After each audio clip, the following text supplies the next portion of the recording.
Vinhedo, São Paulo, 8 de fevereiro de 2014.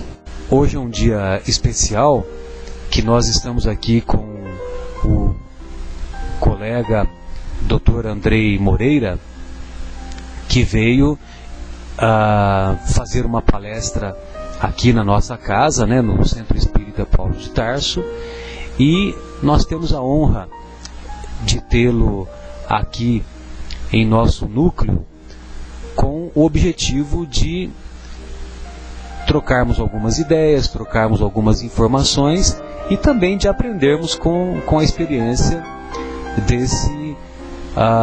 desse trabalhador dedicado lá de Belo Horizonte. O Andrei Moreira é médico e trabalha como homeopata em Belo Horizonte, exerce suas atividades profissionais naquele município e também, a maior parte do tempo, se dedica à divulgação da doutrina espírita.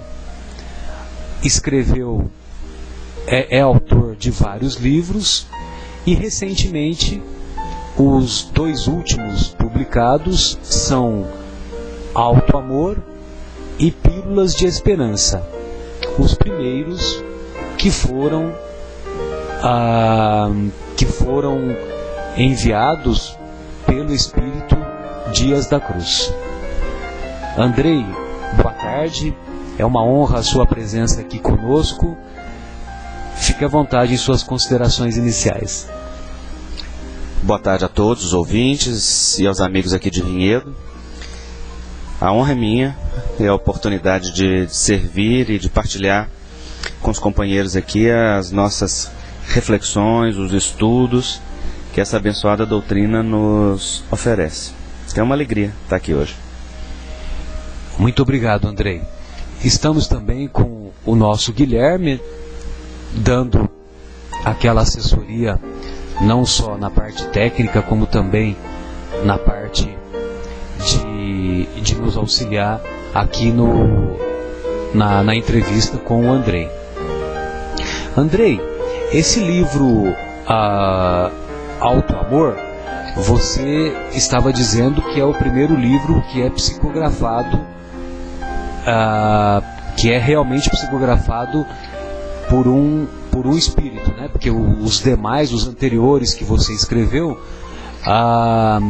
certamente teve inspiração do plano espiritual, mas foi basicamente obra sua, né? O que você pode nos dizer sobre as diferenças entre escrever inspirado por um espírito, né, pela psicografia de um espírito, e também como a diferença da psicografia propriamente dita e a escrever elaborando o próprio pensamento e mesmo muitas vezes sem saber que está sendo inspirado pela espiritualidade. Como você poderia dissecar esse assunto para nós? É completamente diferente e é muito interessante, porque o livro autoral, em que a gente julga que está escrevendo pela gente mesmo, ele requer muito mais esforço, requer pesquisa, requer uma dedicação no cuidado da escolha adequada das palavras e da estrutura, o que não acontece no texto psicografado. O texto psicografado, ainda que você seja um médium consciente, semiconsciente ou mecânico, ele passa muito mais pelo comando dos espíritos do que do médium, que sempre participa do fenômeno, mas que tem um controle muito mais reduzido ali do processo. Então, no meu caso, eu sou médium consciente e às vezes semiconsciente, mas mais consciente do que semiconsciente. Mas a consciência não é essa consciência de vigília que a gente tem, não. De estar na percepção clara de tudo que acontece, não. É um estado alterado de consciência que você tem o comando das suas funções e da própria escrita, mas os espíritos têm um comando do pensamento. Então, eu tenho sensações diferenciadas dentro da psicografia. Há psicografias que me enchem de um entusiasmo e de um conteúdo vibrante que precisa ser escrito imediatamente, porque a sensação que tem é como se fosse um parto. Precisa sair aquilo ali, embora você não saiba o que vai sair. Você só sabe que precisa começar a escrever. Tem uma frase, tem uma ideia, tem um clichê mental, tem algo que foi projetado pelo espírito. Muito frequentemente algo que está lá no meio da mensagem ou lá no final. E então você começa a escrever e a coisa se desenvolve naturalmente sob o comando deles. Em outros momentos é muito interessante porque é como se fosse um mar sereno. Como se não houvesse pensamento nenhum, como se a mente estivesse em absoluta paralisação e calma, com muita paz, um sentimento de muita paz. E você simplesmente escreve, você nem sabe por que está escrevendo. Mas a escrita flui sem você precisar. Ver sua mão mexer. Não é uma escrita mecânica, é a gente mesmo que está escrevendo, é uma escrita consciente. Você sabe que você tem que escrever aquilo, mas não tem esforço mental nenhum para que aquilo venha. Aquilo simplesmente vem. Interessante. Então é muito diferente. Já na escrita autoral, não. Na escrita inspirada, você tem que fazer esforço, você pensa, você muda, você apaga, modifica, volta, né? Você faz uma elaboração maior. Você faz uma elaboração, você tem um controle. E é interessante porque quando eu estou psicografando, a sensação que eu tenho é que aquele texto não tem lógica nenhuma e que não vai sair nada com nada. Porque eu não estou na posse do pensamento integral. Eu só estou na posse, às vezes, de uma faixa de pensamento daquele momento. E como ele não segue muito, necessariamente linearmente, às vezes você percebe aquilo que vai estar lá no meio ou aquilo que está lá no final. Você não tem a mínima ideia como é que o espírito vai começar para chegar naquilo. Então, ele começa a escrever e você não sabe. Parece uma colcha de retalho. É uma colcha de retalho. Você só toma uma lógica muito grande na hora que você sai do transe e vai ler. Aí você entende o que é que foi a sequência de ideias, né? E pode inclusive interagir com ela para poder fazer análise, porque todo médium tem que fazer análise daquilo que recebe. Sem dúvida. Mas o pensamento central você percebe do espírito. Aquele conceito, vamos dizer assim, aquele conceito principal que ele vai elaborar, você percebe. Só que a impressão que dá é que tudo aquilo que ele está te falando ou que ele está escrevendo que não tem lógica nenhuma. Por isso que parece uma colcha de retalhos. Tem lógica naquele pedaço que ele está escrevendo, mas você não vê lógica às vezes com aquilo que escreveu antes ou com aquilo que vai escrever depois, porque não dá tempo nem de raciocinar. Então o pensamento não está na posse do raciocínio para ficar analisando.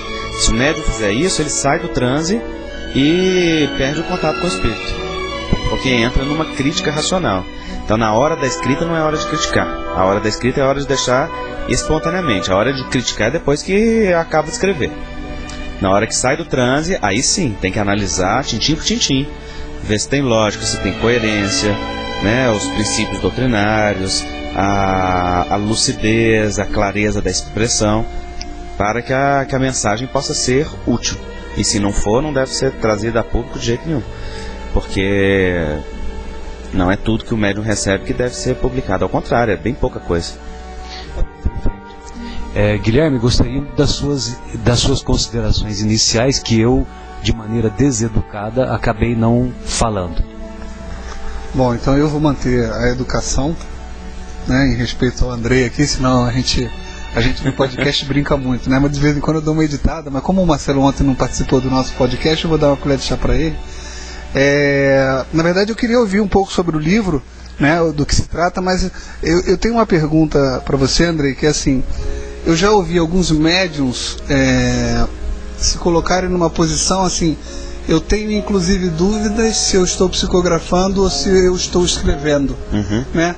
E o que eu percebo estudando e ouvindo deles mesmo, assim, talvez a intensidade dessa mensagem vinda da espiritualidade chega num ponto de não ser forte o suficiente a ponto de deixar o médium com dúvida, né?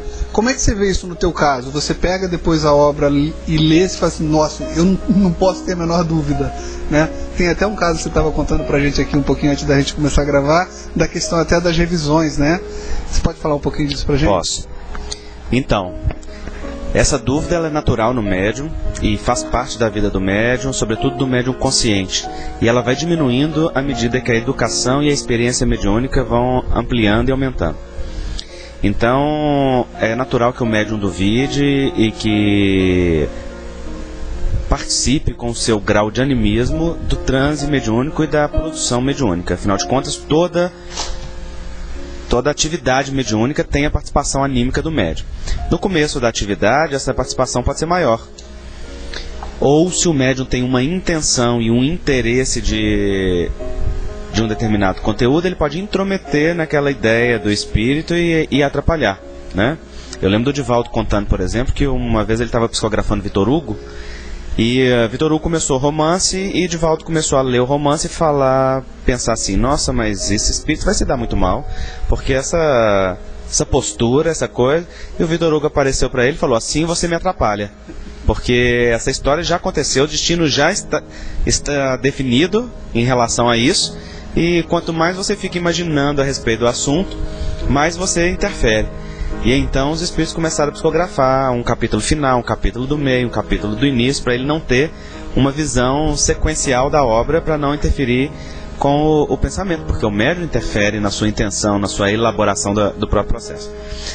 Então, com as mensagens também acontece a mesma coisa. Se o espírito está escrevendo sobre um assunto que, por exemplo, é do nosso domínio parcial, no campo profissional, no campo emocional, no campo de conhecimento de vida, o médium ele vai inclusive oferecer um subsídio de material mental e emocional para que o espírito possa trabalhar dando o colorido que é dele, ou seja, o espírito utiliza os elementos que estão dentro do próprio médium, reordenando para que a ideia seja original e traga aquilo que é a identidade do espírito e a experiência do espírito.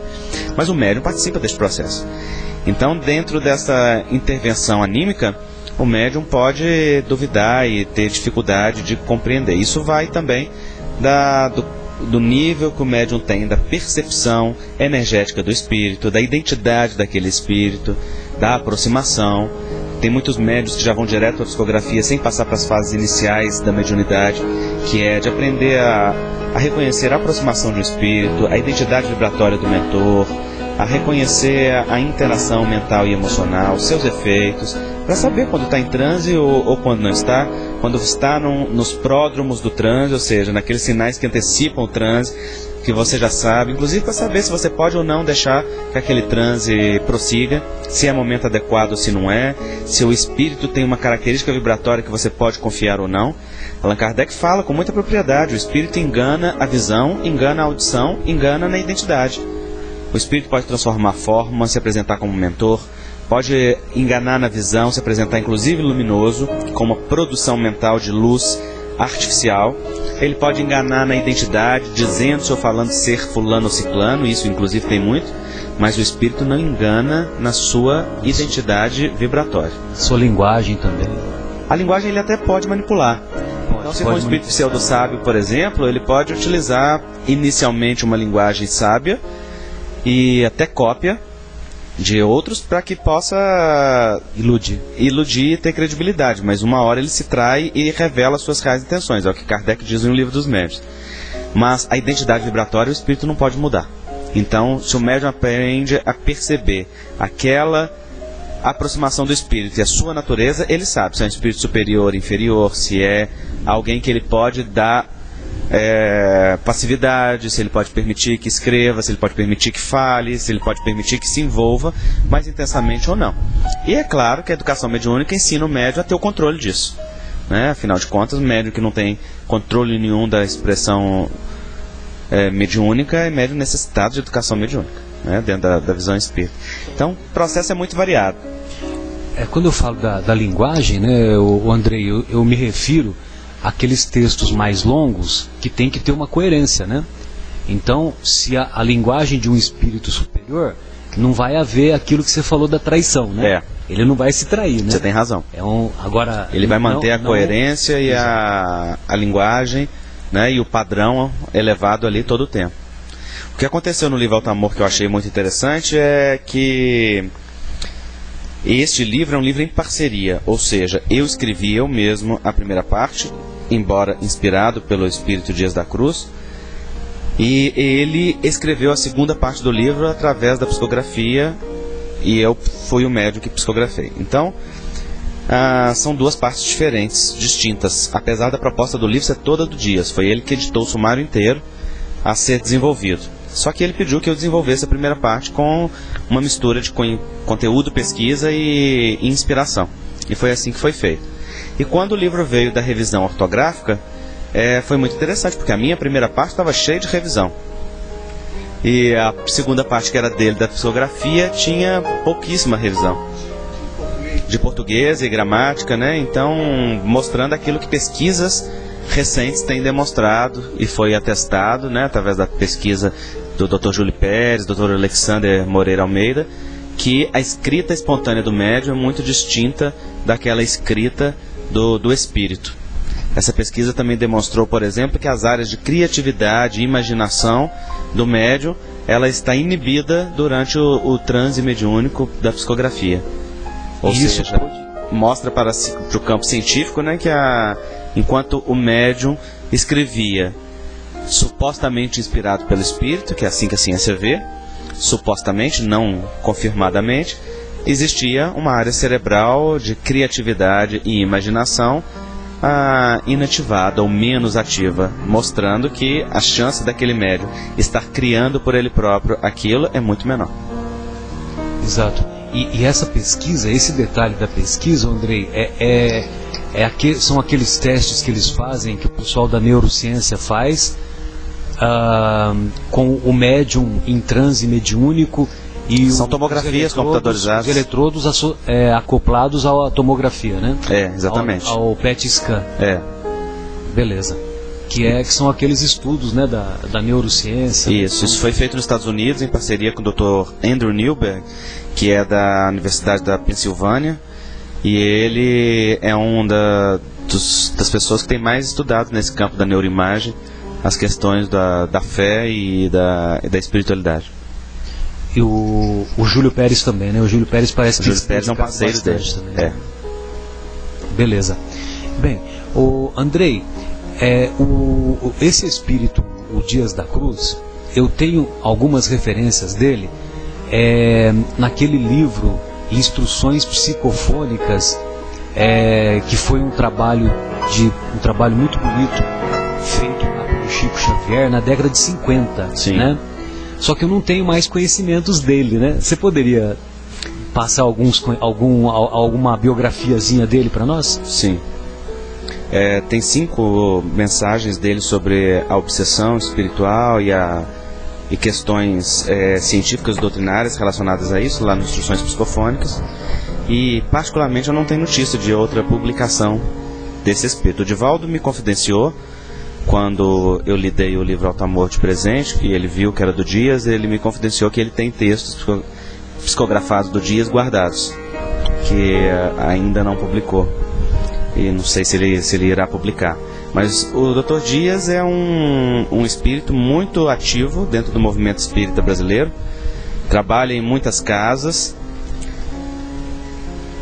ao longo do Brasil com a tarefa do receituário mediúnico, dando a receituária através da homeopatia e dando orientações espirituais. É alguém muito comprometido com a assistência. Ele foi um dos, não digo o mais, alguns biógrafos dizem, mas um dos mais destacados homeopatas brasileiros. Foi quem fundou o Instituto Hahnemanniano do Brasil, que até hoje existe, e também foi um espírita muito destacado. Ele era parceiro de Bezerra de Menezes. Os dois trabalhavam muito em parceria, enquanto Bezerra era presidente, Dias da Cruz era vice-presidente da Federação Espírita Brasileira. Então ele foi contemporâneo do Bezerra. Foi. Beleza. Ele era político também, como Bezerra. O Instituto é no Rio de Janeiro, né, Laura? O Instituto Hahnemanniano é no Rio de Janeiro. Também foi político como Bezerra de Menezes, trabalharam juntos também dentro da política, mas depois ambos largaram. E foi presidente da Federação Espírita Brasileira durante um determinado período. Depois Bezerra reassumiu e colocou Dias da Cruz como presidente de honra da Federação Espírita Brasileira. Então era alguém que tinha um respeito muito grande dos seus pares e, particularmente, o que me chama mais atenção nesse espírito é a amorosidade deles. Ele tem muito conhecimento científico, muito conhecimento doutrinário, mas a vibração amorosa e o envolvimento amoroso é uma coisa deliciosa. E isso é que me dá muita alegria e prazer de partilhar dos momentos em que ele me permite o contato e o trabalho, que é um trabalho, né, de divulgação doutrinária e de assistência também, porque a Associação Médico Espírita de Minas Gerais tem muitas atividades assistenciais em que nós trabalhamos, e tenho muita gratidão a ele. É um espírito muito querido. Maravilha. O outro livro que ele editou também foi Pílulas de Esperança, né? Bom, do Alto Amor e do Pílulas de Esperança, você pode fazer um sumário dessas obras para nós? Posso. O Pílulas de Esperança são mensagens individuais, curtas, para leitura diária. E a intenção deste livro é que a gente tenha uma ingestão diária de esperança, de otimismo e de confiança na vida e em Deus. Tipo sinal verde, podemos dizer, podemos comparar. Mal comparando. Sim. É um livro de mensagens curtas com o objetivo de inspirar a elevação do pensamento e também a sintonia com a espiritualidade superior. Exatamente. Nessa no obra, dia a dia, né? O Dias desenvolve um pensamento em que ele diz que o Evangelho, mais do que um convite à fé dos homens em Deus, é um atestado da fé de Deus nos homens. Meu Deus. Ele mostra que o Evangelho é um enunciado da herança divina do ser humano, que é muito mais do que um código religioso, é um convite ao despertar das potências da alma, que é o que a gente trabalha no outro livro, que é o Alto Amor e Outras Potências. E uma coisa muito querida para mim desse livro é que, além de serem mensagens curtas, cada um de um assunto diferenciado, com leve tendência a focar nas questões relativas à saúde do corpo e da alma, o que mais me impactou foi a psicografia final. Quando nós terminamos de escrever esse livro, que foi escrito nas reuniões mediúnicas da Associação Médico Espírita de Minas Gerais e do Hospital Espírita André Luiz, que é um hospital psiquiátrico espírita em Belo Horizonte, onde eu e vários outros da associação trabalhamos como médiuns voluntários. Quando nós terminamos a escrita, a última mensagem dele foi a dedicatória do livro. E a dedicatória do livro me tocou profundamente, porque ele dedicava o livro aos pacientes do Hospital Espírita André Luiz, desejando que aquelas mensagens curtas de otimismo e de esperança fossem como água da vida a regar o solo tantas vezes árido da experiência, para demonstrar a cada um quão amado e por Deus era, a despeito das dores e das dificuldades. Meu Deus, que maravilha. E a gente acabou fazendo o lançamento desse livro interno. Cada paciente do hospital ganhou um livro de presente, porque essa era a vontade do Dias, ele pediu que assim fosse. E então é um livro de esperança mesmo. É um hospital psiquiátrico, né? É um hospital psiquiátrico espírita, O Alto Amor. Já o livro Alto Amor e Outras Potências da Alma, ele é um livro que trata do Evangelho e do despertar das nossas potências interiores como filho de Deus. A primeira parte que o Dias me pediu para escrever são interpretações simbólicas dos apóstolos. Ele colocou cada apóstolo relacionado a uma determinada potência da alma que foi desenvolvida ou manifesta por aquele personagem do Evangelho. E pediu que desenvolvesse como que aquele personagem chegou àquilo ou o que aquilo significava. O grande objetivo, nós percebemos que os personagens do Evangelho são pessoas simples, da mesma natureza de que somos feitos, ou seja, nós temos o mesmo destino e potencialidade que eles tiveram. E assim como eles se auto-iluminaram com a presença do Cristo, nós também podemos nos auto-iluminar e nos transformar, desde que nós foquemos a nossa atenção naquilo que é essencial. E aquilo que é essencial e que é sempre suficiente é aquilo que pertence ao universo mais profundo, né, do si mesmo, e aonde o autoencontro, o autoconhecimento e as propostas da doutrina espírita nos levam a descobrir profundamente. Já na segunda parte do livro, o Dias escreveu a respeito da natureza divina do ser humano e do despertar desta natureza, em mensagens de variadas abordagens, e nós também aproveitamos para inserir, com a autorização dele, algumas outras mensagens de outros espíritos que tínhamos recebido, seja a respeito de algum personagem do Evangelho, seja a respeito de algum tema que era abordado naquele capítulo. Então ficou uma colcha de retalhos. Tem 3 mensagens do Espírito Bezerra de Menezes, que são a respeito do momento de transição da Terra e chamados ao nosso autoencontro e à autoiluminação, com a responsabilidade e a urgência que o momento requer. E, enfim, é um tecido de muitas...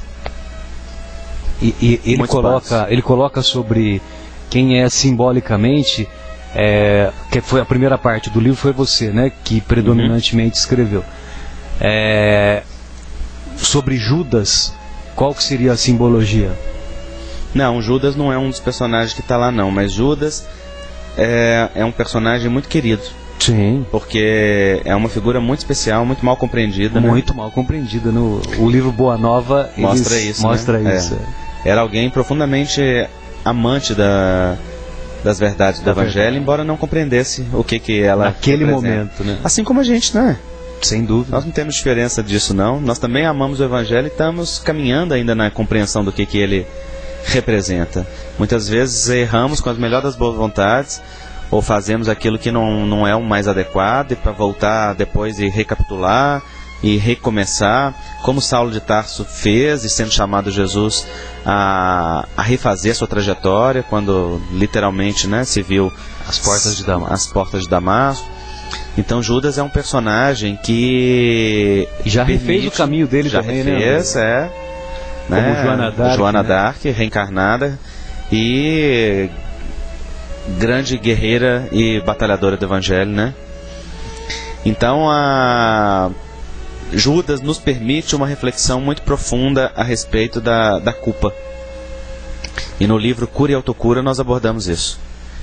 Porque a culpa, ela é um fenômeno natural, que aparece diante de qualquer ato equivocado das nossas vidas.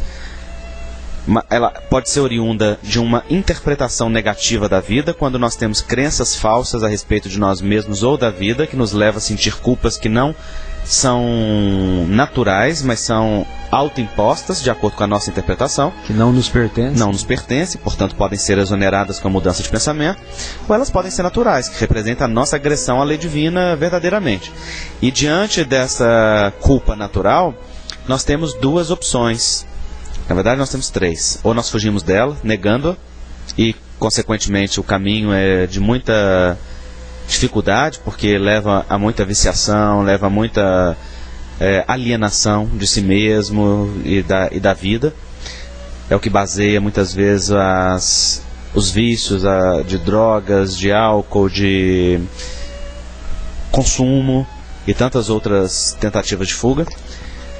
Mas nós podemos encará-la. E encarando a culpa, que é simplesmente uma responsabilização, nós temos 2 caminhos. Um caminho é do remorso e outro caminho é do arrependimento. Um caminho é desnecessário, o outro é essencial. O desnecessário é o do remorso, porque no remorso nós ficamos presos no orgulho. O remorso é filho do orgulho. No remorso nós ficamos recapitulando a experiência sem nos permitir avançar. A alma que fica remoendo, ela está revivendo. E as neurociências nos explicam que aquilo que a música diz, né? Relembrar é viver. Uma vez que você está relembrando um fato ou remoendo um fato, você está tendo uma descarga neuroquímica semelhante ao momento do ato original. Então, no caso, seria um ato menos feliz, né? Vamos dizer. É um ato autopunitivo, autoimposto, né? Que não é necessário, ou seja, não é um caminho que a lei divina nos impõe. Ele é decorrente do nosso orgulho e da nossa vaidade, muitas vezes, de não nos permitirmos recomeçar e ficar cobrando ali uma circunstância difícil. Já o arrependimento, não. O arrependimento, ele é um caminho natural, essencial, pelo qual todos nós temos que passar. Allan Kardec aborda isso no livro O Céu e o Inferno, falando do Código Penal da vida futura. E ele diz assim, que diante das culpas reais, que são as culpas à lei divina, o espírito tem que passar necessariamente por 3 fases. A fase do arrependimento, a fase da reparação e a fase da expiação. Arrependimento significa tomar consciência do equívoco ou da responsabilidade. Mas o arrependimento é filho da humildade, não é filho do orgulho. Então o arrependido ele não fica preso na autopunição. O arrependido olha para a solução, e a solução está sempre na reparação, que também está vinculada à reconciliação. Quando nós nos arrependemos de um determinado fato, nós caminhamos para a reconciliação ou para a reparação. Acontece que a distância entre arrepender-se e conseguir reparar, ela pode ser mais ou menos longa.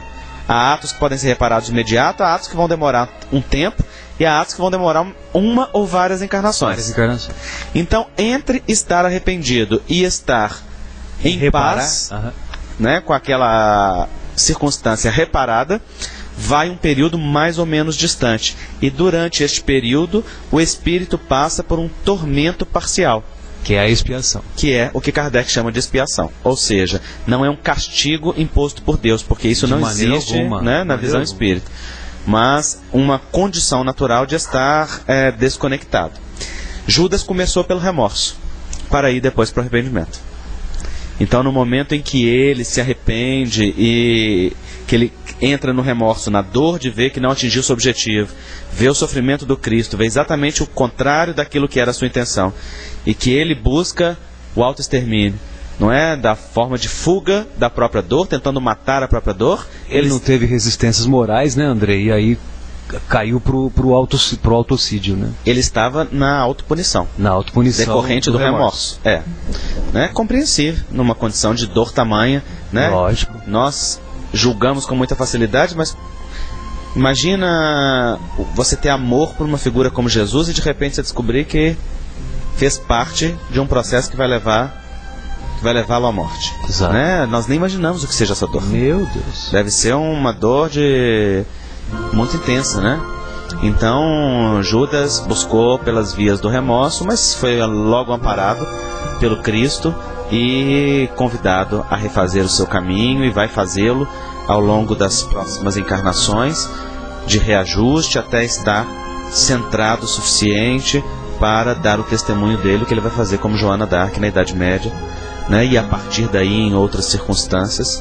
E hoje temos notícia que é um espírito plenificado em Cristo, de né? elevada hierarquia. Elevada hierarquia. Sem dúvida.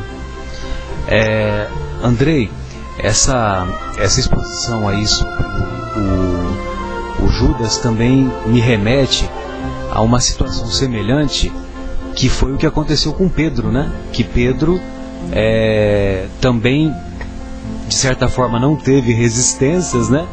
E não somos ninguém para julgá-lo, né? Lógico. Mas também não teve resistência e negou, né?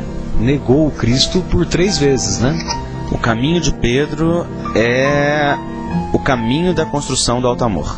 O estudo deste personagem nos leva a uma compreensão profunda do que seja o alto amor, a autossuperação e a autoiluminação. É um dos personagens centrais do livro Alto Amor, porque ele foi alguém simples do povo, que estava em uma pescaria no Mar da Galileia com seu irmão, e num dia de pesca, sem nada a conseguir, Jesus aparece na praia. O magnetismo do Cristo era tão intenso que Jesus diz para ele: volta e lança a tua rede, e ele, sustentado naquele magnetismo, volta e lança a rede no Mar da Galileia, onde a clarividência de Cristo havia visto o cardume, como Allan Kardec explica no livro A Gênese, e colhe uma tamanha quantidade de peixes que é necessário que venha outro barco para ajudar, senão ia afundar também o barco, né? Exatamente, e é um movimento simbólico, né? Porque representa o mar aí a nossa vida, as nossas lutas, é o mar do nosso ganha-pão, não só físico, mas emocional, das nossas lutas diárias de autoencontro, de autossuperação, de resolução dos dramas morais que a reencarnação nos apresenta, e tantas vezes desiludido com o trabalho infrutífero dos nossos esforços desconectados de nós mesmos e da vida, a gente ouve o chamado do Evangelho para um novo esforço, só que agora em outras bases. Não mais na base da violência, mas na do perdão, não mais da discórdia, mas da concórdia, não mais da desunião, mas da união, não mais do egoísmo, mas da partilha. E então nós voltamos para o mar de nossas lutas e de nossas vidas para lançar agora novamente a rede, não mais aleatoriamente, mas ali aonde Jesus aponta. Ou seja, com as suas ferramentas, com os seus instrumentos. E o resultado disso é tão grande que é necessário partilhar. Porque o alto amor é um movimento tão profundo de autoencontro que leva a gente ao essencial, que ele nos leva necessariamente ao amor ao próximo. Já que a diferenciação entre alto e holo amor é somente uma diferenciação pedagógica. O amor é uma realidade só. Se o indivíduo se ama, ele naturalmente está conectado ao amor ao próximo.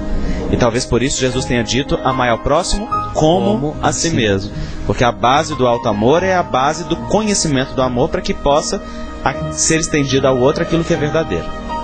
Então Pedro é chamado ali naquele momento da pesca maravilhosa, e ele fica realmente embasbacado com o resultado, naturalmente. E na hora que ele chega à praia, Jesus faz um convite para a vida dele, Pescar, que é vir pescar, né? Ser um pescador de homens e de almas. Ele não tinha a mínima ideia do que isso significava. A mínima, né? Que é um pescador ignorante. Ele não sabia que Jesus, a profundidade disso. Mas ele também não conseguia resistir àquele convite, porque aquilo falava a alma dele com tanta dignidade, com tanta força, que é inclusive a postura terapêutica do Cristo por excelência, resgate da dignidade do ser divino que cada um de nós é, que ele então passa a seguir Jesus. Mas ele passa a seguir Jesus como um homem simples do povo, luz e sombra, beleza e feiura, erro e acerto, que é todo filho de Deus. Então, no momento que Jesus está andando sobre as águas, ele duvida. E ele desafia Cristo: se és tu mesmo, permita-me que eu vá. E Jesus fala: vem. Porque ele quer demonstrar que tudo aquilo que ele fazia, nós também podemos fazer, né? Aliás, a essência da vinda dele é isso: mostrar que nós temos a capacidade de galgar essas etapas e fazer o mesmo. E Jesus permite, ele vai. E ele começa a andar sobre as águas. E o Evangelho é muito claro nesse ponto, quando ele diz que Pedro começa a caminhar sobre as águas, mantendo o olhar fixo em Jesus. No entanto, o evangelista diz assim: os ventos sopravam fortes e o mar estava bravio, ameaçava bravio. Então Pedro, retirando o olhar de Jesus, começa a temer e começa a afundar. Mostrando a questão da mudança de foco. Quando nós estamos sintonizados na fé, que é a sustentação na confiança do poder soberano de Deus, da sabedoria infinita do Criador, né, dessa presença onipotente que nos conhece pelo nome, que nos sabe profundamente, nós nos sustentamos acima dos nossos conflitos, das nossas lutas, das nossas dores, sem submergir nas dificuldades, ou sem deixar que elas ameacem a nossa integridade física, espiritual ou de vida. No entanto, quando a gente tira o foco da fé, da confiança, né, assim como Paulo diz, né, a certeza das coisas que se esperam, a confiança nas coisas que se esperam, a certeza das que não se vê. Quando nós tiramos esse foco, então a gente começa a afundar. Mas quando a gente começa a afundar, a mão de Cristo está lá, para trazer a gente para a superfície de novo, mostrando que filho de Deus nenhum está desamparado, mas que é responsabilidade pessoal a trajetória de cada um. Então Pedro é essa figura humana, absolutamente humana, autêntica, que está ali. Em um momento Jesus pergunta: quem dizem os homens que eu sou? E ele responde: tu és o Cristo, filho de Deus vivo. Então Jesus responde para ele: bem-aventurado é Simão, porque não foste nem a carne nem o sangue que te revelaram, mas o Espírito do Pai, que algumas traduções chamam do Espírito Santo, né? E aí Pedro se enche de orgulho, porque tinha sido médium da luz, feliz de ter sido ali instrumento da luz. Mas em outra passagem, um pouco mais adiante, Jesus começa a fazer o sermão profético e a dizer das dores que viriam. E Pedro, olhando para a sua experiência, não encontra a experiência de sacrifício. Não sabia o que era doar-se em favor de uma causa, de uma ideia. Sabia apenas a luta digna para ganhar o pão de cada dia com muita honradez. Exato. Mas não sabia o que era ainda dar o testemunho de si mesmo no nível mais profundo. Então ele convoca o Cristo para a autopiedade. Ah, Senhor, apieda-te de ti. Ao que Jesus reage violentamente: afasta-te de mim, Satanás. Mostrando que naquele momento ele tinha sido instrumento das trevas que existiam nele e das trevas que existiam fora dele, né? Porque naturalmente a gente faz sintonia com o lado de fora com aquilo que tem dentro, né? Como explica o Livro dos Espíritos. Então, naquele momento ali, Pedro vê que um momento ele é instrumento da sombra, da luz, em outro instrumento das sombras, e que ele pode ciclar muito rapidamente. E aprende que a nossa humanidade é a humanidade da impermanência e da inconstância. E é por isso que Jesus disse: vigiai e orai. Porque a vigilância e a atenção no autoconhecimento contínua em relação àquilo que se é e àquilo que se pode ser ou que se deseja ser. E a oração é sintonia com as forças superiores para aurir dos planos maiores o sustento, o alimento espiritual que nos leva para a direção almejada. Naquele momento ali, Pedro se percebe profundamente humano. Ele sabe que em uns momentos ele tem a plena ciência da vida espiritual, das noções superiores, e em outros momentos ele tem comportamento terra a terra, né? Uma obnubilação emocional completa, porque envolto ainda nas suas próprias limitações e dificuldades. Aí Jesus chega junto com Judas para o momento chamado momento da traição, né? Na hora que Jesus é preso, Pedro se toma de uma raiva tão humana, um desejo tão forte de proteger aquele que ele amava, que era Jesus, que ele saca a espada de Malco, o centurião, e arranca-lhe a orelha. E aí Jesus faz a primeira cirurgia plástica da história, né? A primeira. Pega a orelha, restitui a orelha do centurião. Que se tem conhecimento. Ou pelo menos que se tem conhecimento, né? Ou pelo menos a primeira cirurgia plástica imediata. Né? De cura instantânea. Que já é narrada hoje em dia por vários outros médiuns também. Então naquele momento ali Jesus faz uma reconstituição da integridade de Malco, mostrando a Pedro que quem pela espada fere, pela espada será ferido, que é um anunciado da lei de causa e efeito. Não da lei de punição, porque não existe isso, mas no sentido daquilo, se a semeadura é livre, a colheita é obrigatória, aquilo que se intencionar e se dirigir à vida, naturalmente volta como um bumerangue para cada um de nós. E aí, em ato sequência, Pedro vê Jesus sendo levado para o martírio. E é tomado de um medo tão grande da violência, que talvez seja reflexo até da própria violência interna dele que ele escondia, que ele tinha visto ali num flash, no momento em que ele saca da espada de Mal, que diante do socorro, ou diante da solicitação das pessoas para ele se afirmar parte do colégio apostólico de Jesus, por 3 vezes ele nega a Jesus.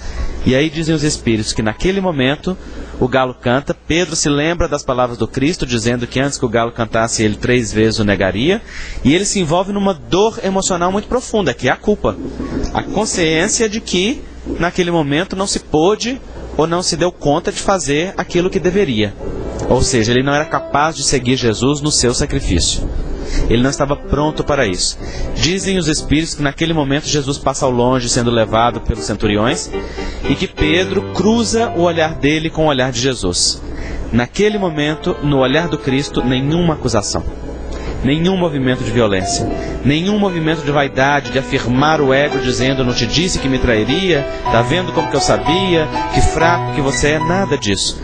Naquele olhar, apenas uma reafirmação da dignidade que Pedro havia visto lá no Mar da Galileia. Porque naquele olhar, em palavras inarticuladas e numa voz que é do Espírito para o Espírito, Jesus dizia a Pedro: levanta-te que tu és pedra, e sobre ti eu erguerei a minha igreja. Ou seja, você é o vaso escolhido para ser o sustentáculo da minha igreja. Não se afunde no remorso. Entra no arrependimento, porque eu preciso de ti. Ainda não é chegada a tua hora do sacrifício. Você não está pronto para isso. Este é o meu momento do testemunho. O teu virá.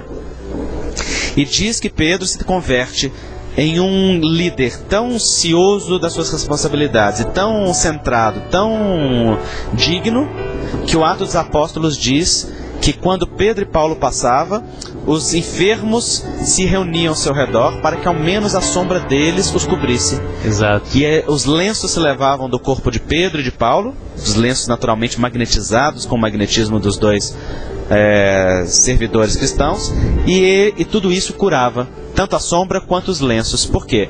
Porque ele havia se convertido num intermediário tão intenso, tão digno, tão verdadeiro das verdades cristãs, que a presença de Jesus se expressava através dele, até que o dia do testemunho chegou. E então ele também foi convidado a ser crucificado como Cristo. Só que ele pediu que fosse crucificado de uma forma diferenciada, porque daquele momento em que Jesus tinha sido crucificado em diante, ser crucificado já não era martírio, era prêmio. E ele não tinha merecimento para morrer como Cristo. E ele então é crucificado de cabeça para baixo, dando o seu, como se diz, ali naquele momento, dando a entrega final ao Senhor. E nós sabemos o quanto ele é significativo para a história da cristandade, né, da própria igreja, sem dúvida, né, e de tudo aquilo que veio depois. Então você veja o caminho da construção do alto amor. A figura simples, humilde, humana, normal, natural, encontrando-se pouco a pouco ao longo da trajetória, encarando as suas dualidades, encarando as dicotomias, luz e sombra, beleza, feiura, coerência, incoerência e tudo aquilo dentro de si, e se superando pouco a pouco através de um olhar consciente, guiado pelo acolhimento misericordioso do Criador através de Jesus. E tudo isso resulta num movimento de centramento e de autoencontro. É isso a que Dias da Cruz chama alto amor legítimo. E André, você falou uma coisa interessante aí na tua exposição, e realmente Cristo tinha uma maneira toda especial de falar, né, para manter a dignidade da pessoa. Então eu me lembro de algumas passagens, inclusive algumas você comenta em algumas palestras suas, como por exemplo, levanta, toma tua cama e anda, né? Ou então quando tem a questão do cego, qual era o nome do cego? Bartimeu. O Bartimeu, que ele não vai até Bartimeu, ele espera que Bartimeu, ele chama Bartimeu, então você consegue, venha, né? E ainda depois ele fala, ele pensa, né? Eu sei o que eu tenho a dar a ele, mas o que você quer que eu te faça, né? Ele pergunta para Bartimeu o que ele gostaria, tanto que Bartimeu responde, quero enxergar, né? Não somente ver, mas enxergar. Não é isso? Essa questão de todas os trabalhos de cura do Cristo também estão inseridas no contexto do alto amor, ou do livro também? A postura de resgate da dignidade do ser humano, ela é um movimento essencial que nos leva ao desenvolvimento do alto amor. É o que nos falta no dia a dia. No dia a dia a gente disputa o ego.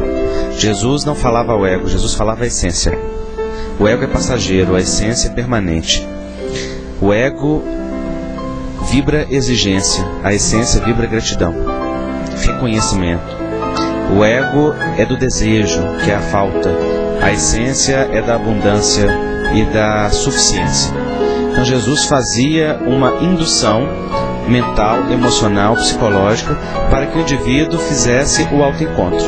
Ele irradiava um amor de excelência e ele guiava e conduzia como um belo pedagogo aquele indivíduo a se perceber naquele instante de uma forma tão profunda que o indivíduo passasse a reconhecer-se fonte também. Então, por exemplo, Maria de Magdala, que é outro personagem do livro Alto Amor, é uma figura muitíssimo interessante. Aliás, eu tenho um amor especial por ela, uma admiração muito, muito grande, porque é uma figura de muita transformação. Ela era uma cortesã famosa, celebrada pela sua beleza e pelos seus encantos na cidade, e todos a procuravam na calada da noite, mas ninguém a olhava na luz do dia. Era uma mulher que tinha todos, mas não tinha nada. Então ela ansiava amar e ser amada, mas não tinha aquilo que buscava. O seu coração era um vazio permanente, uma falta que nada preenchia. E ela buscava na satisfação dos prazeres e da sedução aquilo que ela acreditava que podia lhe dar sentido e significado. Mas este movimento, como diz Joana de Ângeles, é como matar a sede bebendo água do mar. Quanto mais se bebe, mais sede se tem, porque este movimento de busca de sentido e significado da vida nos prazeres, ele não é possível, já que os prazeres, eles são oriundos do desejo, que é uma expressão do ego e daquilo que é passageiro, da materialidade da vida, e portanto não diz respeito à essência. O Dias da Cruz me deu uma imagem muito simples para entender isso. Ele disse assim: o desejo é como o horizonte, tão logo nós nos aproximamos dele, outro se forma mais longínquo, porque o objetivo do horizonte é ser sempre horizonte, nunca ser alcançado.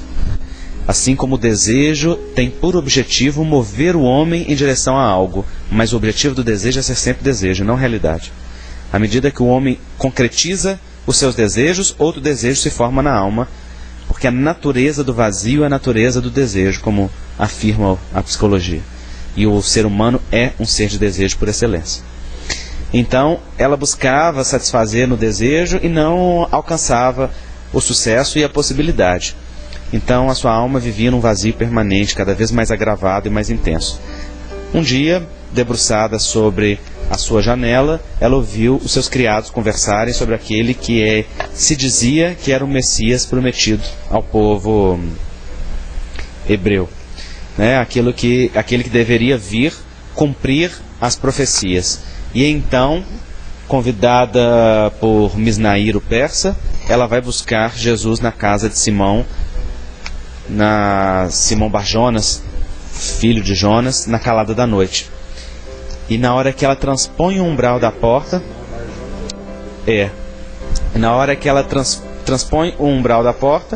ela vê um homem se destacar no meio da multidão, e aquele homem a olha de uma maneira especial. Os espíritos dizem que naquele momento Jesus olha para ela e em voz inarticulada do coração ele lhe diz: mulher, o mundo te ama porque te deseja, eu somente amo-te. Mostrando que o amor dele era de excelência e que ele a enxergava. Ela é tocada por um amor de dignidade tão intenso e tão grande que ela não consegue voltar para os mesmos caminhos. Ela se transforma numa servidora daí em diante, não sem lutas. Emmanuel diz que foi com muitas lutas, porque ela estava sob um processo obsessivo muito intenso, de 7 espíritos que a dominavam. Tanto é que ela foi a escolhida para ser a mensageira da ressurreição, aquela que viu Cristo redivivo após a morte, porque, segundo Emmanuel, ela foi a que mais renovação moral fez, e que, portanto, era aquela que era digna de ser a porta-voz da promessa que se cumpria, né? Jesus ressurrecto, que, na verdade, é um atestado da imortalidade da alma, né? Então, a postura de Jesus de resgate da dignidade humana é a postura essencial. Jesus não focava na sombra, a ele não lhe importavam os rótulos, os problemas, os desafios, as dores, no sentido dos dramas morais, e senão para consolar ou para instruir. Mas o essencial era que ele olhava para a pessoa humana, independente de como ela estivesse, como uma potencial filha de Deus, e resgatava esta potencial, não, como uma real filha de Deus, mas ainda em estado latente, não evidente, né? No estado ainda de vir a ser. E ele aguava aquela plantinha ou aquela semente para que ela pudesse então brotar. E tocada por aquele amor ou aquele magnetismo do Cristo, os personagens do Evangelho todos seguiram este caminho de autoencontro, né? E é o que todos nós somos convidados hoje a viver. E há 20 séculos estamos sendo convidados, né? E não há mais tempo para adiar, né? Exato. Já é tempo de ser feliz. E esse magnetismo do olhar aí, né, Andrei, você me faz lembrar também a história de uma outra personagem, que é como é que se chama aquele personagem? Anania. O Ananias que socorre Paulo. Saulo estava indo para Damasco para persegui-lo, né, para prendê-lo e condená-lo e matá-lo, né? E o Ananias, depois que aliás, o próprio Ananias é que restituiu a visão a Saulo, né? Porque Saulo ficou 3 dias Que, aliás, é uma desprovido da passagem visão. belíssima, né? Porque é o próprio perseguido que é chamado a ser o socorrista. A chamada a ser o socorrista. Mostrando a necessidade da outra face, né? E da compaixão. Exato. E quando eles se abraçam, eles porque, lógico, né, que Saulo foi tomado pela luz de Jesus, né? Então, logicamente que ele deu início a toda aquela trajetória. Mas aí o Ananias, ele conta para Saulo que no dia da crucificação, Ananias estava de passagem por Jerusalém e ele não foi para Jerusalém para ver a crucificação, ele foi para Jerusalém por causa das festividades da Páscoa, e por coincidência, entre aspas, coincidiu com a crucificação do Mestre. E quando Jesus estava lá com os braços estendidos na cruz, num determinado momento, o Emmanuel conta no livro Paulo e Estevão, num determinado momento, o olhar de Jesus cruza com o olhar de Ananias. E nesse momento ele se sente convidado a buscar aquela personagem, a seguir aquela personagem, né? E aí ele acaba se tornando cristão, entendeu? Então, eu estou falando tudo isso, né, para reforçar esse magnetismo, né, que o Cristo exerce sobre a coletividade humana, né, há 20 séculos, né? E sem dúvida já passou da hora, né, de nós aceitarmos esse convite. Sem dúvida. Você quer fazer mais uma colocação? Na verdade, eu queria, para as pessoas que estão ouvindo o programa e tiverem interesse em adquirir os livros, como é que elas podem fazer? Elas podem entrar no site da editora, www.ameeditora.com.br, que é o site da nossa editora, da Associação Médica Espírita de Minas Gerais, que publica não só as minhas obras, mas de todos os autores da nossa associação. Legal. Com a temática médica espírita e de educação infantil e juvenil. Muito bom. Tem uma outra pergunta que eu acho legal colocar, pelo menos foi uma curiosidade que você acabou matando minha, e eu acho que talvez alguns ouvintes também tenham, né? A gente tem aquela obra Brasil, Coração do Mundo, Pátria do Evangelho, que explica em algumas visões o motivo e como que o Brasil se tornou realmente um país que tem a sua grande maioria cristã e que a gente vem aí liderando na divulgação do Evangelho. Mas uma coisa que sempre me chama a atenção é a quantidade de trabalhadores, principalmente da doutrina espírita, que vem de Minas, né? E até mesmo Chico ter nascido lá, e você estava explicando um pouquinho, você pode elaborar um pouco mais? Eu não sei nem se existe isso em alguma obra, explicando por que dentro do Brasil Minas tem esse papel tão especial. Eu não tenho conhecimento se tem alguma obra que fala disso, mas em Minas Gerais se agrupam muitos divulgadores do Evangelho por uma questão de tradição especial que Minas tem no estudo do Miudinho, que é o desenvolvimento simbólico e mais detalhado do contexto e das representações das passagens do Evangelho que o Sr. Honório Abreu desenvolveu em Minas Gerais através do seu trabalho com a União Espírita Mineira e com o Grupo Emmanuel. Então, em Belo Horizonte e em toda Minas Gerais, nós vemos que realmente é um estado com muitos médiuns, com muitos trabalhadores espíritas compromissados com a divulgação. Também isso refere-se a uma família espiritual de espíritos compromissados com esse trabalho, com esta tarefa. Muitos de nós, espíritos completamente comprometidos com a necessidade do autoencontro e da reparação de equívocos passados, muitos destes equívocos dentro da área da divulgação do Evangelho que deveria ter sido feita e e houve desvios, seja dentro da igreja ou em outros contextos. E, portanto, esta família espiritual novamente se encontra em oportunidade de trabalho e de desenvolvimento, né? Além disso, nós temos a presença de Chico Xavier em Minas, que, sem sombra de dúvida, modifica a história do espiritismo, não só em Minas Gerais, mas em todo o Brasil e mundo, né? Porque foi o médium mais destacado e mais seguro que nós temos notícia e conhecimento.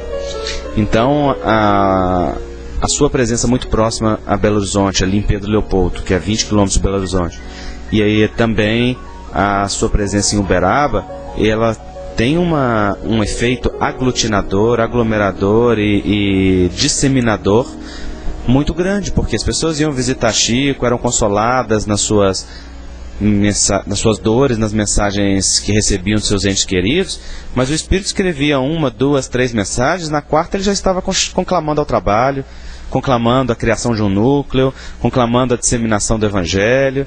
Ele já estava não só consolando, mas também dando oportunidades, incentivo para o trabalho. Estimulando. E com isso, muito trabalho foi desenvolvido em Minas Gerais e em todo o Brasil, estimulado pelo trabalho mediúnico do Chico. Mas em torno do próprio Chico, um grande trabalho se desenvolveu com muitas casas espíritas, né? Então nós temos uma tradição do espiritismo em Minas Gerais, assim também como no interior de São Paulo, né? Que está muito próximo e muito correlacionado, bastante intenso. Ao que me consta, são os 2 estados do país com maior número de espíritas, de casas espíritas e de trabalho espírita, né? Sem dúvida, também porque são os 2 estados mais populosos, né? Mais populosos, Tem dúvida. Uma correlação natural, né? Acredito. Andrei, a respeito dessa proposta que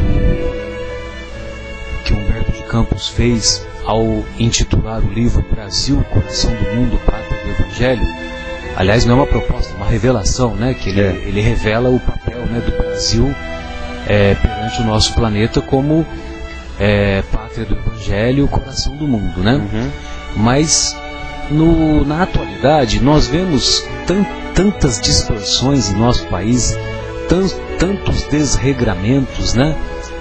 Seja na política, seja na saúde, seja na educação, nos mais variados setores, né, da atividade do nosso país, né? Infelizmente a gente vê a corrupção praticamente oficializada, né? Então eu gostaria de saber qual a visão que você tem, os amigos lá de Belo Horizonte, né, com que você convive, né? Inclusive aquele que nós gostamos, que me fugiu o nome dele, que conviveu com o Chico. Como é que se chama aquele que conviveu bastante tempo com Geraldinho. o Chico? Geraldinho. Né? Então não sei se você já teve oportunidade de discutir isso, né, com esses colegas, né, que nós não os conhecemos, mas nós temos temos eles guardados em nosso coração, né, o próprio Haroldo, né? Então, como é que você vê essa situação do nosso país hoje, né? E também se você pode partilhar essa visão que esses demais companheiros possuem, né? Uhum. Bom, nós todos acreditamos que o Brasil está destinado, sim, a ter um papel preponderante que já exerce de uma certa maneira, porque se você observar bem dentro da seara espírita, é o Brasil quem está exportando reflexões a respeito da espiritualidade. Apesar do espiritismo ser uma doutrina de origem francesa, né, do trabalho de Allan Kardec, que era um pedagogo francês, junto dos espíritos, é em solo e em terra brasileira que o espiritismo floresce, e dali que ele parte para a divulgação em outros países e no mundo, né, onde são brasileiros que começam a quase totalidade das casas espíritas, e mantém também. Mas esta destinação do nosso país, ela vai requerer de nós uma adaptação e uma transformação.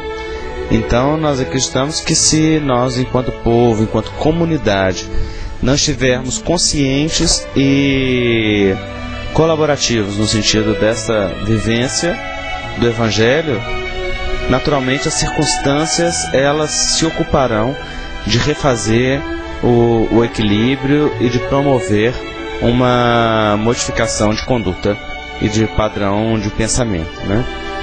A corrupção é um caso sério no nosso país, porque ela já está praticamente institucionalizada, e o grande problema da corrupção não são os corruptos de Brasília que roubam milhões.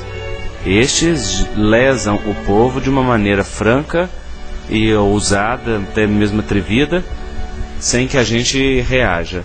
O maior problema são as corrupções mínimas do dia a dia, onde a gente tenta levar vantagem sobre todas as coisas, onde a gente tenta ter a primazia e a preponderância, onde a gente desconhece ou se esquece dos deveres para viver uma vida hedonista de prazeres, não é? Esta deturpação da nossa natureza e realidade divina é que promove um efeito muito destruidor interiormente.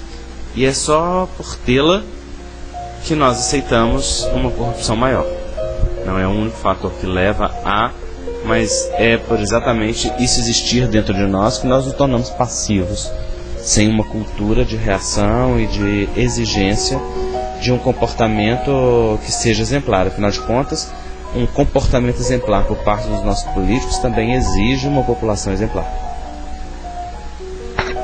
Sem dúvida, bem lembrado esse aspecto, porque no nosso país impera aquela famosa lei de Gerson, né, que você fez menção, e também, não raro, quando por exemplo, uma autoridade policial nos detém, não raro nós falamos: você sabe com quem você está falando?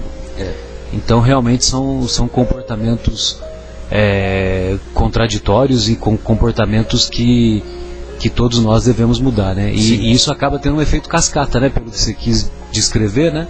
Porque todos nós vamos tendo vamos cometendo essas pequenas corrupções, e depois apontamos os dedos para as grandes. Exatamente. Não estamos justificando nem abonando de forma nenhuma a grande corrupção. Ela é um dos graves problemas que traz inclusive uma consequência espiritual muitíssimo pesada para aqueles que fazem uso dela. No entanto, há que compreender que cada povo tem o governo que merece. Sem dúvida.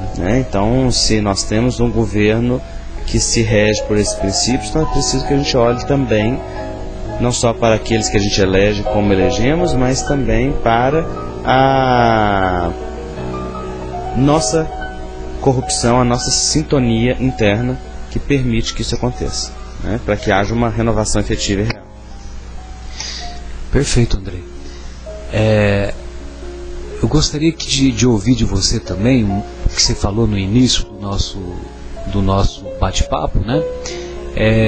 Você fez uma menção sobre o Hospital Espírita André Luiz, né? O Hospital Psiquiátrico Espírita André Luiz, e também as atividades que lá da Associação Médico Espírita, né, de Minas, da qual você atualmente está na liderança, né? Então, você poderia descrever para nós, lógico, né, de forma sucinta, né, essas atividades que vocês exercem tanto numa quanto noutra instituição? Sim. A associação... Até como estímulo para nós aqui, né? A Associação Médico Espírita de Minas Gerais foi a segunda associação médica fundada no país, logo depois da Associação Médico Espírita de São Paulo. Isso, com a doutora Marlene Nobre, que é a grande e digna iniciadora e mantenedora desse trabalho. E ela nasceu dentro do Hospital Espírita André Luiz, quando um grupo de psiquiatras se reuniram para debater casos complexos que não tinham solução somente com a terapia utilizada na época. E então, nessa época, o Dr. Jaider Rodrigues de Paulo, Roberto Lúcio Vieira de Souza e alguns outros se reuniram e fundaram aquilo que naquela época chamava-se Associação Mineira de Medicina e Espiritismo. Ela é uma instituição que tem atividades todos os dias, com pacientes. Então nós temos um grupo de tratamento de pacientes com câncer e seus familiares, um grupo de dependência química e dependência emotiva afetivo sexual, um grupo de espiritismo e psiquiatria que trabalha nesse momento com transtornos bipolares, com pessoas que apresentam transtornos bipolares. Nós temos um grupo, uma reunião pública com tratamento espiritual, ou seja, a reunião pública, o passe, né, a água fluidificada, a fluidoterapia espírita. E nós temos outras reuniões de tratamento também, ou seja, funciona todos os dias em uma sede própria a MENG. Já o Hospital Espírita André Luiz, hoje ele tem... E esse atendimento é gratuito? Desculpe interromper. Esse atendimento é todo gratuito, como toda atividade espírita. E os profissionais lá da associação, médico espírita, exercem as atividades como voluntários, imagino eu, né? E pagam uma mensalidade para sustentar a associação. Ainda pagam mensalidade. Todos. E aí eles participam como voluntários. Imagino que eles dedicam um dia da semana e vão lá e exercem essas atividades, né? Depende muito. Por exemplo, o Roberto Lúcio, né, que é um dos fundadores da MENG, foi vice-presidente da AME Brasil agora durante 16 anos, ele é o diretor técnico da parte médica lá do hospital. Então, ele trabalha lá semanalmente, né? Exatamente, em vários momentos, e tem o seu consultório privado. Alguns outros fazem parte da associação, mas trabalham lá também em um outro momento, e alguns de nós, como é o meu caso, não trabalham no hospital como médico, mas trabalham como médium nas reuniões de assistência espiritual, como a reunião de desobsessão ou a reunião de captação, em que um paciente designado como um caso mais grave ou mais difícil vem para tomar um passe. Enquanto ele está tomando passe, os médiuns fazem uma captação do que é que está acontecendo com aquele paciente, o que tem de questão espiritual vinculada, para poder ofertar-lhe uma orientação precisa e também uma abordagem que seja resolutiva. E essa captação é na mesma sala que ele está tomando passe? É na mesma sala? Enquanto ele está tomando passe, nós estamos captando. Concentrados, irradiando a onda mental específica que aquele paciente necessita, ou fortalecendo o movimento que o passista está fazendo, mas... E quando ele sai, tem a manifestação mediúnica? Tem a manifestação mediúnica, isso através da psicografia.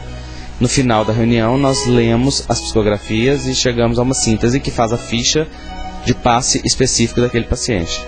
Então, ao longo de toda a semana até a semana seguinte, ele vai tomar passe todos os dias, que os voluntários do hospital oferecem, e hoje o hospital tem mais de 300 voluntários. E aí, enquanto ele toma passe, ele está sendo tratado também no seu corpo espiritual, e ouve o evangelho, e tem a evangelioterapia, e pode ter resolução, né, num processo obsessivo. Perfeito. Andrei, nós estamos aqui com o horário já um pouco avançado, né? Não parece, mas já conversamos bastante. Nós somos muito gratos aí à sua presença, né? A você compartilhar essas informações, esses conceitos aí aqui conosco, né?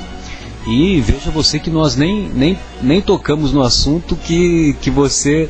O espinhoso. Talvez seja mais...